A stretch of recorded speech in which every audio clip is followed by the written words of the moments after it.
The Galactic Council's emergency session had been going for approximately 6 standard hours when Commander Vrel of the Tholian Science Fleet finally slammed all 4 of his appendages on the crystalline table surface. Someone explain to me, right now, how this species still exists. The holographic display floating above the assembly showed Earth, a small blue planet rotating peacefully in the third orbit of an unremarkable yellow star. The data scrolling beside it, however, was anything but peaceful. Ambassador Kessa from the Varanthi delegation adjusted her optical sensors and cleared her breathing apparatus with a nervous wheeze.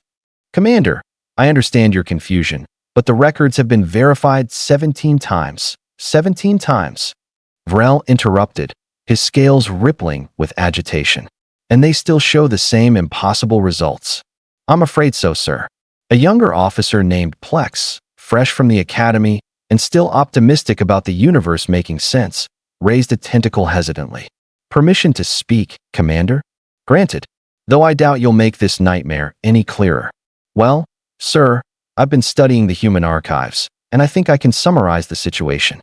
Plex activated his personal display, and a timeline appeared, glowing an ominous red across multiple millennia. So, approximately 65 million Earth years ago, a massive asteroid struck their planet. The Chicxulub impact, yes, we know, Kessa interjected, her voice tinged with something between horror and reluctant admiration.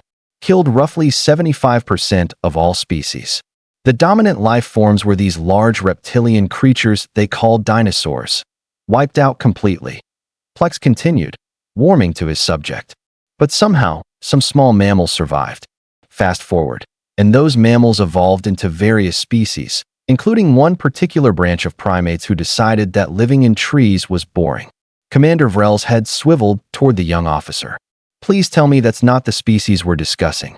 "Oh, it absolutely is, sir." The silence that followed was profound. Somewhere in the back of the chamber, a Krillian delegate made a choking sound that might have been laughter or existential despair. It was hard to tell with Krillians.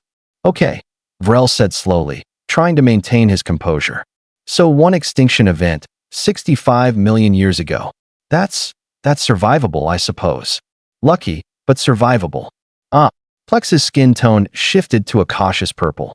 "About that, sir. That was just the most recent one." "I'm sorry, what?" "The most recent major extinction event," Plex clarified, pulling up more data. "Before that, there was the Triassic-Jurassic extinction, roughly 200 million years ago. 70 to 75% of species gone.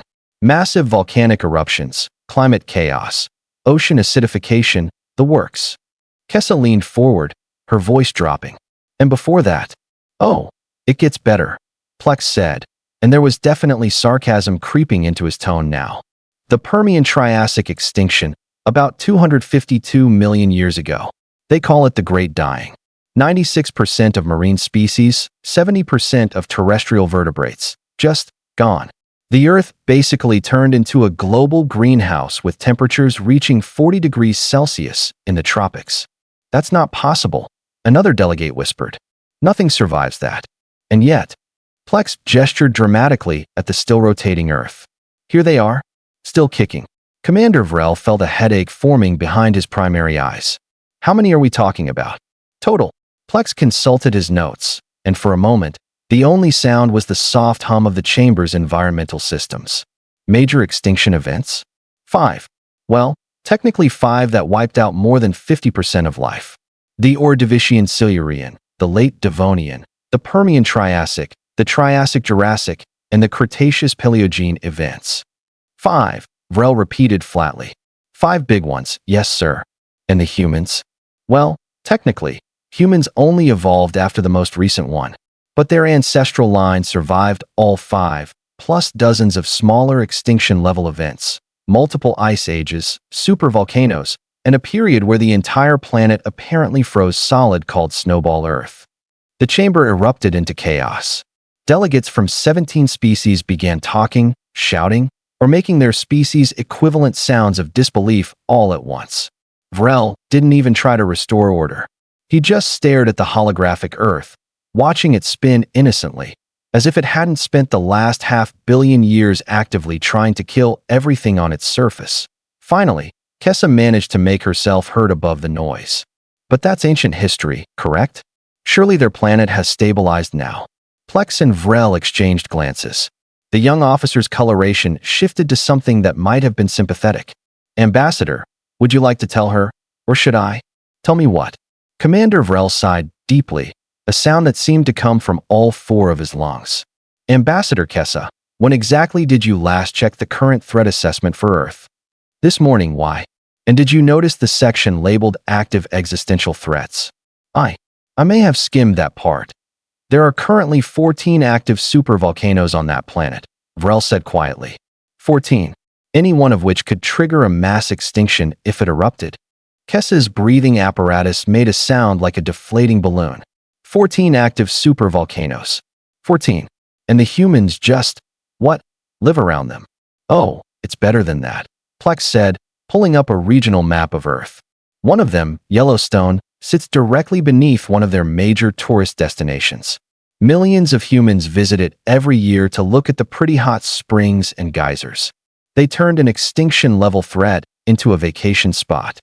A delegate from the Morphean Collective stood up abruptly, their bioluminescent patches flashing in distress. That's not bravery, that's insanity. Wait until you hear about their tectonic plates, Plex muttered. Commander Vrel held up an appendage. Please, don't. My cardiovascular system can only handle so much today. But Plex was already highlighting the Pacific Ring of Fire on his display. So, Earth's crust is broken into these massive plates that constantly move and grind against each other. This ring around the Pacific Ocean? 90% of the world's earthquakes happen here, and 75% of their active volcanoes. And the humans? Kessa asked weakly. Built some of their largest cities right on top of the fault lines. Tokyo, Los Angeles, San Francisco, Manila. Hundreds of millions of people, just living their lives, knowing that at any moment the ground beneath them could decide to shake itself apart. The Krillian delegate made that choking sound again. This time it was definitely laughter. This is absurd, Ambassador Kessa protested. Surely their governments have evacuation plans? Safety protocols? Oh, they do, Vrel confirmed, accessing a human database. Let me read you something from their emergency management files. This is from the Yellowstone Contingency Plan. In the event of a supervolcanic eruption, approximately 90,000 people would be killed immediately by pyroclastic flows. Within days, ash would blanket most of North America, collapsing buildings and contaminating water supplies. Global temperatures would drop, triggering crop failures and potential mass starvation. Estimated casualties, tens of millions to billions, depending on secondary effects. The chamber had gone silent again. Even the translation devices seemed to hesitate before processing Vrel's words. And their response to this plan. Kessa whispered that Vrel's expression, if you could call it that on a Tholian face, might have been respect or horror. Possibly both. They assigned it a budget allocation and then went back to arguing about their economic policies. But surely, Kessa tried again, her voice rising slightly. Surely they're working on evacuation procedures? Underground shelters? Colony ships? Plex shook his head. Some preppers build bunkers, yes. But the official government stance is basically, if Yellowstone goes, we'll deal with it then. Meanwhile, they've got highways running through the caldera and park rangers giving tours. A new voice entered the conversation. Senior analyst Thorm from the Quellen Research Institute had been silent until now, but his question cut through the disbelief like a blade. Officer Plex, you mentioned ice ages. How many? At least 5 major ones in the last 2.5 million years, sir. And humans survived all of them. Well, not humans exactly, but their immediate ancestors did. Homo erectus, Homo heidelbergensis, and then modern Homo sapiens emerged right in the middle of the most recent ice age and not only survived but thrived enough to spread across 6 continents. 6. Thorm's antennae quivered. But Earth only has 7 land masses. Antarctica doesn't really count, sir. Though knowing humans, they've probably got research stations there too. Plex checked his data. Yes, confirmed. Multiple permanent bases on the one continent covered in kilometers of ice where temperatures regularly drop to minus 80 degrees Celsius. Of course they do, Vrel muttered. Why wouldn't they? Kessa had moved beyond shock into a kind of morbid fascination. What about space threats? Surely they're safe from asteroids now. They must have detection systems, planetary defenses. The look Plex gave her could only be described as pitying. Ambassador, they only started seriously tracking near-Earth objects in the last 50 years or so. They've identified about 30,000 asteroids that cross Earth's orbit, but they estimate there might be 1 million or more they haven't found yet. 1 million, give or take. Most are small, wouldn't cause global extinction. Just regional devastation. Flatten a city here, trigger a tsunami there, nothing major. Nothing major, Kessa repeated faintly. And their defense system? Thorm pressed. They're working on it. Got some proposals for kinetic impactors, gravity tractors, maybe nuclear deflection if they get desperate. But mostly, Plex shrugged, a gesture he'd picked up from studying human body language. They're just hoping they'll get enough warning to do something about it. Commander Vrel accessed another file, and his scales rippled with what might have been grudging admiration. Here's what really gets me. 3 months ago, an asteroid roughly the size of a human school bus passed between Earth and their moon. Did you know about this, Ambassador? No. Was there panic? Mass evacuations? There was a press release from their space agency. Most humans didn't even notice. Those who did mostly made jokes about it on their information networks. Jokes? Apparently, one of the trending comments was, "Not today, Extinction. Try again next week." The chamber fell silent once more. This time, the silence lasted nearly a full minute before Thorm spoke again, his voice thoughtful. "Commander, I'm beginning to understand why the science fleet flagged Earth for this emergency session. But there's something I don't understand. Just one thing." Vrel's tone was dry. "You're doing better than me.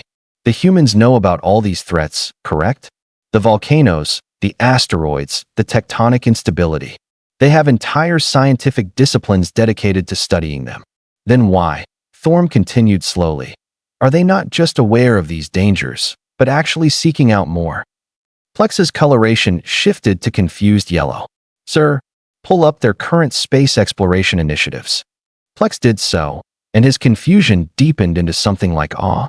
The holographic display shifted to show various human spacecraft, satellites, and mission proposals. Plex scrolled through the data, his skin cycling through several colors before settling on bewildered orange.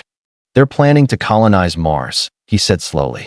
"A planet with no magnetic field, almost no atmosphere, temperatures averaging -63 degrees Celsius, and radiation levels that would kill most species in months." "Naturally," Vrel said. "Because why stay on the death world you know when you can move to a new one?" Thorm's antennae were practically vibrating now. "Keep going, officer. They've got probes studying Jupiter's moon Europa, which is covered in kilometers of ice over an ocean that might contain life. They want to send submarines there." Plex paused, his voice rising slightly. "They want to send submarines to an alien ocean beneath an ice sheet, millions of kilometers from home, just to see what's swimming around down there." Admirable scientific curiosity, Kessa offered weakly. "There's more." Plex continued, scrolling faster. "They're designing missions to Venus, where the surface temperature is hot enough to melt lead, and the atmospheric pressure would crush most of our exploration drones like empty beverage containers. They want to study it up close." "Venus." Another delegate stood up. "The planet with sulfuric acid rain and winds that circle the entire globe every 4 days? That Venus. That's the one, sir." Commander Vrel leaned back in his seat, which creaked under his bulk. "Let me see if I understand the pattern here. Humans evolved on a planet that has repeatedly tried to exterminate all life. They survived 5 mass extinctions through sheer ancestral stubbornness. They currently live on top of supervolcanoes, along fault lines, in the path of hurricanes and tornadoes, and under the constant threat of asteroid impacts. Correct so far, sir. And their response to this situation is not to flee their planet or even to make it safer, but to look at even more hostile environments and say, 'Yes, let's go there too.' That appears to be the situation, yes, sir." The Morphean delegate's bioluminescence was flashing in rapid, irregular patterns. "This doesn't make sense from any evolutionary standpoint. Species develop risk aversion for survival. These humans should be the most cautious beings in the galaxy." "Should be," Thorm agreed. "But consider what risk aversion means to a species that has never known a safe environment. Ambassador Kessa, what's the current human population?" Kessa consulted her data pad, still looking dazed. Approximately 8 billion individuals. 8 billion, Thorm repeated. On a planet that has killed 99.9% of all species that ever existed on it. How do you think they got to 8 billion? The question hung in the air. Finally, Plex ventured an answer. They adapted. They adapted, Thorm confirmed. But more than that, I think they stopped seeing extinction events as threats and started seeing them as problems to solve. Look at their history, not just their geological history, but their recent civilization. Plex pulled up new data. Their last few thousand years. Yes, read me some highlights. Plex scanned through human historical records, his coloration shifting to fascinated purple. Well, there was a volcanic eruption in the year they call 536 CE. Caused global cooling, crop failures, famines across 3 continents. Estimated deaths in the millions. And they survived. Rebuilt. By year 800 CE, they'd established new empires across multiple continents. Continue. The Black Death, 1347 to 1353. Bacterial plague killed 30 to 60% of Europe's population. Between 75 and 200 million dead globally. That should have ended their civilization, Kessa breathed. It didn't, Plex said. Within 200 years they'd entered what they call the Renaissance. Art, science, exploration all flourished. They sailed across their oceans, mapped their world, and started developing technologies we wouldn't classify as primitive. Vrel was leaning forward now, despite himself. What else? Smallpox, influenza, cholera, typhus.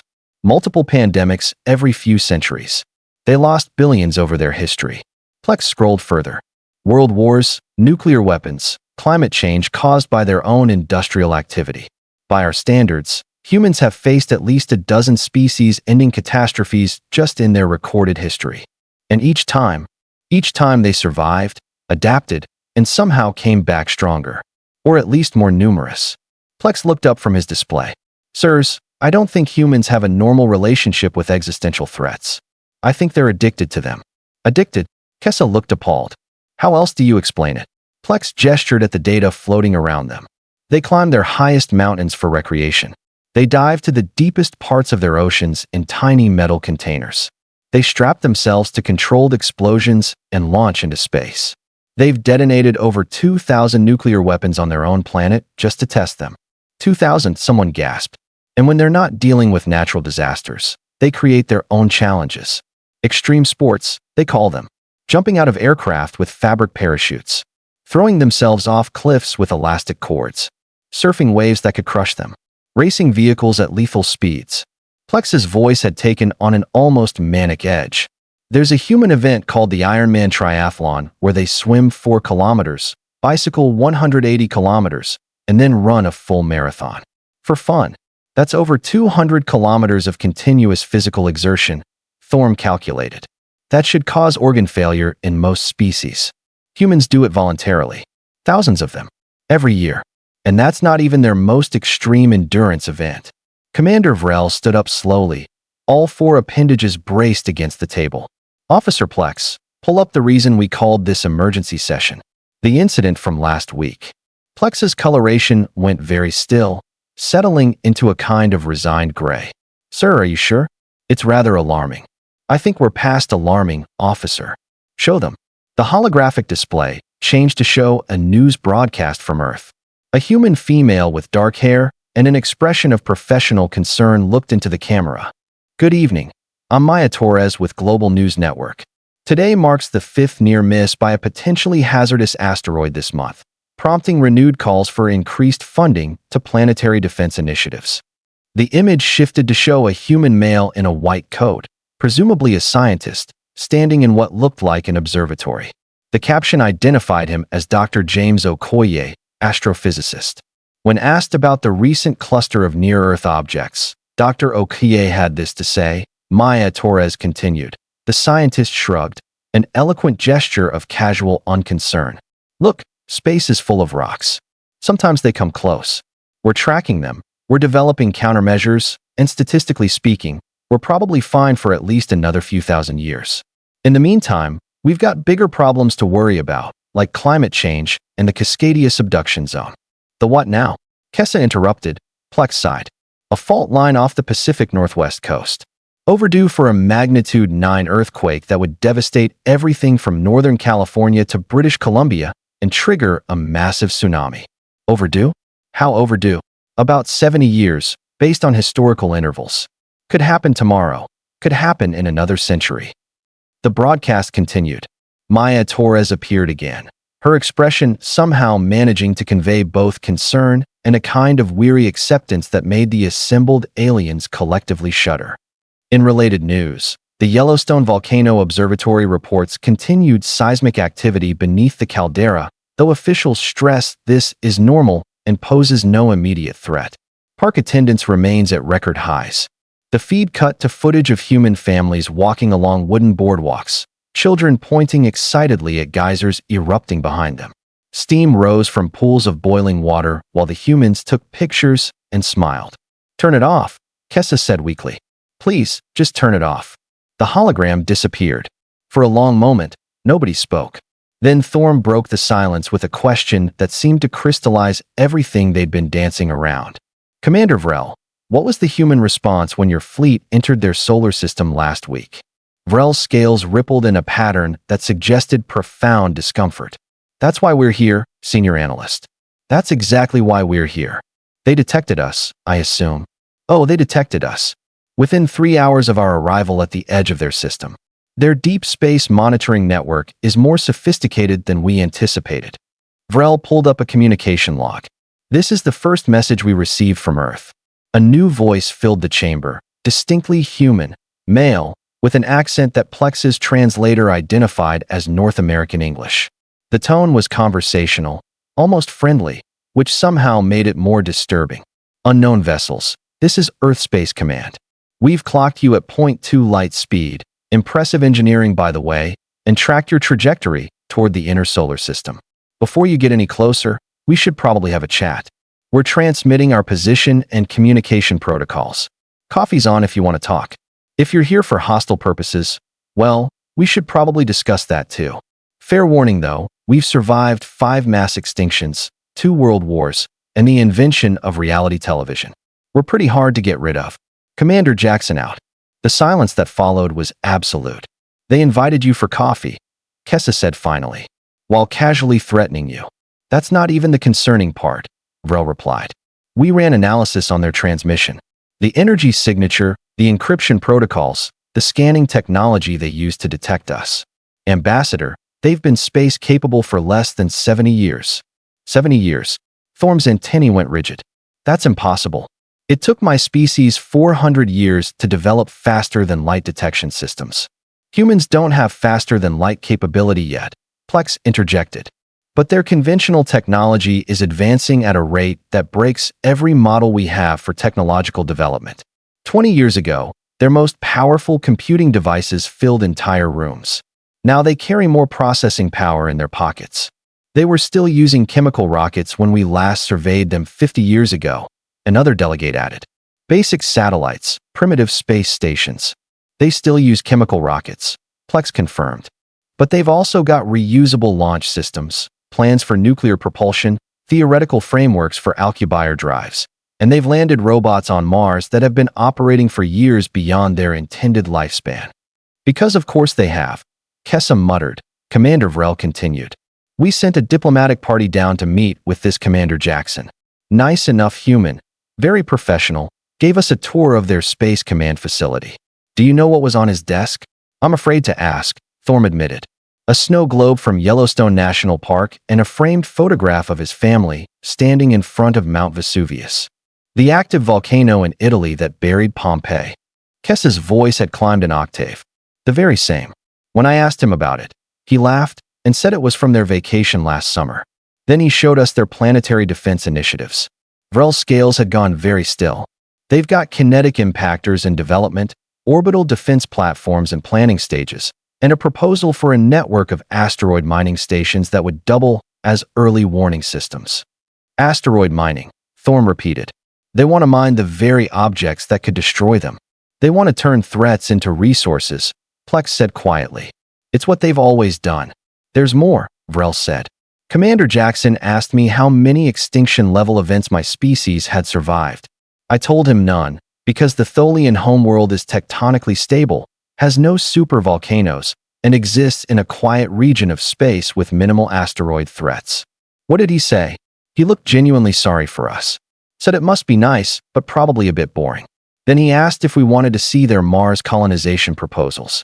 The Morphean delegates' bioluminescence had settled into a steady, shocked blue. They feel sorry for species that haven't nearly gone extinct multiple times. I think, Thorm said slowly, that we've fundamentally misunderstood what humans are. We've been analyzing them as a species that survives despite their environment. But what if they're a species that thrives because of it? That's a terrifying thought, Kessa whispered. Is it though? Thorm gestured at the data surrounding them. Look at their trajectory. Every catastrophe makes them more resilient. Every threat teaches them something new. They've turned a planet that should be uninhabitable into a cradle for 8 billion individuals. And now they're looking outward. You think they'll succeed? Vrel asked. At Mars, at Europa, at all of it. Commander, they survived the Permian extinction. 96% of all life died. And something in their ancestral line looked at the remaining 4% and said, good enough, let's keep going. Thorm's voice held something like awe. Yes, I think they'll succeed. I think they'll turn Mars into a garden and Europa into a beach resort.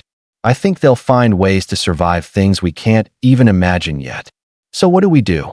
Another delegate asked. We can't just ignore them. In a few centuries, they'll have faster-than-light capability. In a millennium, they could be expanding across the galaxy. We do what Commander Jackson suggested, Vrel said. We talk to them. We establish diplomatic relations. We offer what help we can with their planetary defense systems and hope that when they do reach the stars, they remember we were friendly. And if they don't, Kessa asked, then we'll be dealing with a species that considers extinction events a minor inconvenience, Thorm replied. A species that looks at hostile environments and sees opportunities. A species that has never, in their entire evolutionary history, known what it means to be safe, and has therefore never learned to give up. The chamber fell silent one last time as the implications sank in. Finally, Plex spoke up, his voice thoughtful. Sirs, there's one more thing. I was reviewing human literature, their stories and myths. There's a phrase that keeps appearing across multiple cultures and time periods. They say it when facing overwhelming odds, when staring down disasters, when everything seems hopeless. What phrase? Vrel asked. Not today. Plex looked around at the assembled delegates. When death comes calling, when extinction looms, humans have apparently decided that their default response is just, not today. Commander Vrel made a sound that might have been a laugh or a groan. So to answer the original question, how many extinction events has Earth survived? All of them, Thorm said simply. So far, anyway. And the humans? I checked their social networks after our arrival was detected, Plex said, pulling up one final display. The most common response to news of first contact with an alien species? They're making jokes about showing us their collection of extinction survival stories and asking if we need any tips. The screen showed a human message that had apparently gone viral, whatever that meant. It read, aliens show up after we survived 5 mass extinctions, 2 world wars, multiple pandemics, and 2020. Bold of them to assume we're the ones who need to be worried. Below it, thousands of humans had responded with laughter and agreement. Commander Vrel stood, signaling the end of the session.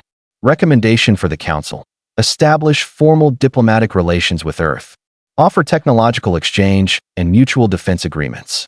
And whatever we do, let's make sure we stay on their good side. Agreed, Thorm said. Because if there's one thing this session has taught me, it's that humans don't just survive extinction events. What do? Kessa asked. They take notes, Thorm replied, gesturing at the title of their report. And then they make jokes about them, which somehow might be the most terrifying thing of all. The session adjourned. As the delegates filed out, discussing contingency plans and diplomatic strategies, Plex remained behind, staring at the holographic Earth still rotating peacefully in the display. Not today, he murmured to himself. Not today. Somewhere on that small blue planet, 8 billion humans continued their daily lives, walking over supervolcanoes, building cities on fault lines, and making plans to colonize even more dangerous worlds. And the universe, perhaps wisely, decided not to get in their way. So what did you think? Did this story surprise you? Let me know your thoughts in the comments below. If you enjoyed this sci-fi story, please hit the like button. It really helps the channel grow. And don't forget to subscribe for more mind-blowing science fiction stories every week. Turn on the notification bell so you never miss an upload. Thanks for watching, and I'll see you in the next story.